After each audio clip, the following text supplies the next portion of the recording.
নমস্কাৰ আপোনালোকক সকলোকে প্ৰথমতে ইনফৰমেশ্যন এছএমএছ চেনেলটোৰ নতুন ভিডিঅ'টা মাজলৈ স্বাগতম জনাইছোঁ। সো বন্ধুসকল, বড়োলেণ্ড ইউনিভাৰ্চিটিৰ আণ্ডাৰত যিসকল কেণ্ডিডেটে BEd এডমিশ্যন ল'ব বুলি বিচাৰিছে তেওঁলোকৰ বাবে বহুতেই ভাল খবৰ, কাৰণ ইতিমধ্যে বড়োলেণ্ড ইউনিভাৰ্চিটিৰ আণ্ডাৰত BEd এডমিশ্যন প্ৰক্ৰিয়া চলি আছে।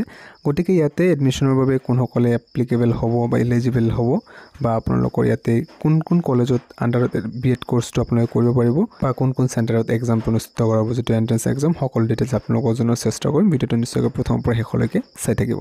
গতিকে 2 বছৰৰ কোৰ্সটোৰ BEd কোৰ্সৰ বাবে আপোনালোকে ইয়াতে গ্ৰেজুৱেশ্যন কৰা হ'ব লাগিব আৰু ইয়াতে লগত আপোনালোকে এগ্ৰিগেট মিনিমাম 50% মাৰ্কছ পাব লাগিব।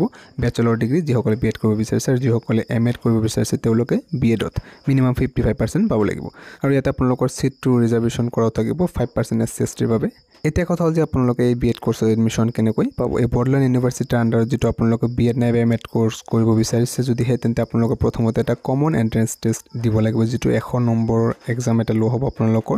সেই এক্সামত যদি আপোনালোকে কোৱালিফাই কৰে তাৰপিছত আপোনালোকৰ কাউন্সেলিং হ'ব। কাউন্সেলিঙৰ পিছত আপোনালোকে বড়োলেণ্ড ইউনিভাৰ্চিটিৰ আণ্ডাৰত এফিলিয়েটেড কলেজত বা ইনষ্টিটিউশ্যনত BEd কোৰ্সটো কৰিব পাৰিব। এতিয়া চাওক যে এক্সাম প্যাটাৰ্নটো কেনেকুৱা হ'ব। এক্সাম প্যাটাৰ্নৰ ক্ষেত্ৰত আপোনালোকৰ 100 নম্বৰৰ এটা এক্সাম লোৱা হ'ব, যিটো 2 ঘণ্টা সময় লাভ কৰিব, য'ত ছাবজেক্টসমূহ আপোনালোকৰ থাকিব জেনেৰেল ইংলিছ। ইয়াৰ পৰা আপোনালোকৰ 20টা কুৱেশ্যন নাইবা 20 নম্বৰৰ কুৱেশ্যন আহিব। জেনেৰেল নলেজৰ পৰা আহিব 20 মাৰ্কছৰ 20 কুৱেশ্যন, টেষ্ট অফ ৰিজনিঙৰ পৰা আহিব 20 কুৱেশ্যন, নিউমাৰিকেল এবিলিটি বা মেথমেটিক্সৰ পৰা আহিব 20 কুৱেশ্যন আৰু টিচিং এপ্টিটিউড ইয়াৰ পৰা 20 কুৱেশ্যন আহিব। আপোনালোকে ইয়াৰ বাবে 2 ঘণ্টা সময় লাভ কৰিব আৰু কোনো ধৰণৰ নেগেটিভ মাৰ্কিং আপোনালোকৰ ইয়াতে দেখিবলৈ নাপায়।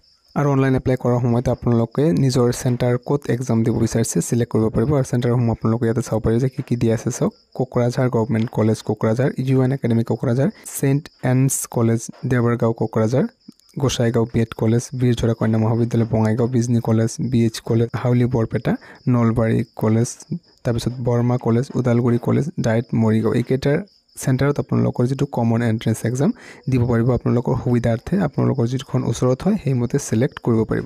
ডকুমেণ্টৰ ক্ষেত্ৰত বিশেষ একো নালাগে। আপোনালোকৰ ইয়াতে colour passport size photograph 1 copy লাগিব, ছিগনেচাৰটো আপলোড কৰিব লাগিব, ফাইনেল ইয়াৰৰ যিখন গ্ৰেড শ্বীট আছে বা মাৰ্কশ্বীট আছে সেইখন লাগিব, তাৰপিছত আপোনালোকৰ যিটো মেট্ৰিকৰ এডমিট কাৰ্ড আছে সেইখন লাগিব, কাষ্ট চাৰ্টিফিকেট যদিহে আছে সেইখন লাগিব। এতিয়া চাওক যে বড়োলেণ্ড ইউনিভাৰ্চিটিৰ আণ্ডাৰত যদি আপুনি BEd কোৰ্সটো এডমিশ্যন পায় তেন্তে আপুনি ক'ত কৰিব পাৰিব BEd। এইটো চাওক, ৰেমালি একাডেমি কলেজ বিজনী আছে, যিটো চিৰাং ডিষ্ট্ৰিক্টত অৱস্থিত আৰু এইটো প্ৰাইভেট কলেজ হয়। টোটেল 100টা চিট আছে। ডাইট নলবাৰী এইটো গভৰ্ণমেণ্ট হয়, 50টা চিট কেপাচিটি আছে।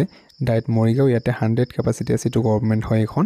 ডাইট বৰপেটা ইয়াত এইটোও গভৰ্ণমেণ্ট হয় আৰু ইয়াতে 50 ইনটেক কেপাচিটি বা চিট কেপাচিটি আছে। ডাইট বঙাইগাঁও এইখনো গভৰ্ণমেণ্ট হয় আৰু ইয়াতেও 50 চিট কেপাচিটি আছে। তাৰপিছত গোসাইগাঁও BEd কলেজ যিটো আছে গোসাইগাঁও, এইটো প্ৰাইভেট হয়, টোটেল 100 চিট কেপাচিটি আছে। তাৰপিছত government college of teacher education Kokrajhar, এইখনো গভৰ্ণমেণ্ট হয়, ইয়াতে 100 চিট কেপাচিটি আছে। গভৰ্ণমেণ্টত চিট পাবলৈ হ'লে আপোনালোকৰ ইয়াতে কাট অফটো ৰেংকত থাকিব লাগিব হায়েষ্ট, তেতিয়াহে আপোনালোকে গভৰ্ণমেণ্ট চিট পাব। গতিকে আপোনালোকে নিশ্চয় চাব পাৰিছে যে টোটেল ইয়াতে 7খন কলেজ বা ইনষ্টিটিউট আছে, য'ত আপোনালোকে বড়োলেণ্ড ইউনিভাৰ্চিটিৰ আণ্ডাৰত BEd কোৰ্সটো কৰিব পাৰিব যদিহে চিট পাই যায়। আৰু ইয়াৰে 5খন হৈছে গভৰ্ণমেণ্ট আৰু 2খন হৈছে প্ৰাইভেট। গতিকে বড়োলেণ্ড ইউনিভাৰ্চিটিৰ আণ্ডাৰত BEd এডমিশ্যন চলি আছে। 1 জুনৰ পৰা আৰম্ভ হৈছে আৰু লাষ্ট ডেটটো ৰখা হৈছে আপোনালোকৰ জুনৰ 30 তাৰিখ, 30 জুন লাষ্ট ডেট ৰখা হৈছে। গতিকে যদি আপুনি এতিয়া এপ্লাই কৰে নাই অতি সোনকালে ইয়াৰ বাবে এপ্লাই কৰি দিব। আৰু নিশ্চয়কৈ আশা কৰোঁ সকলোৱে আপোনালোকে ভিডিঅ'টোত ক্লিয়াৰ হ'ল যে ক'ত আপোনালোকে BEd কোৰ্সটো কৰিব পাৰিব, কেইটা BEd কলেজ আছে, কেইখন গভৰ্ণমেণ্ট হয়, কেইখন প্ৰাইভেট হয়। যদি আপোনালোকৰ কিবা কুৱেশ্যন থাকে তেন্তে আপোনালোকে কমেণ্ট কৰিব পাৰে, নিশ্চয়কৈ আপোনালোকে হেল্প কৰাৰ চেষ্টা কৰিম। চ' ভিডিঅ'টো ইমানে আছিলে। যদি আপোনালোকে ভাল পাইছে নিশ্চয়কৈ লাইক এটা কৰি দিব। আগন্তুক ইনফৰমেশ্যনসমূহ পাই থাকিবলৈ চেনেলটো নিশ্চয়কৈ ছাবস্ক্ৰাইব কৰি ৰাখিব। পুনৰবাৰ লগ পাম নতুন ভিডিঅ'টাৰ মাজলৈ। এতিয়ালৈ ইমানেই সামৰিছোঁ। ধন্যবাদ।